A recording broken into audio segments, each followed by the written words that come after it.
کہ اچھا مسلمان وہ ہے اور حقیقی مہاجر وہ ہے، آقا علیہ السلام نے ارشاد فرمایا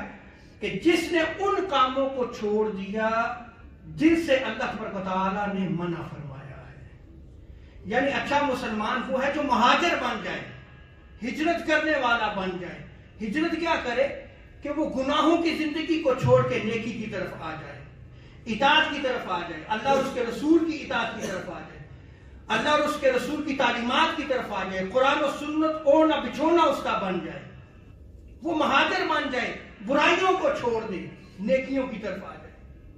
وہ اچھا مسلمان ہے۔ تو اگر آپ نے اچھا مسلمان دیکھنا ہے تو پھر آپ یہ دیکھیں آیا کہ مہاجر بھی ہے یا کہ نہیں ہے مہاجر۔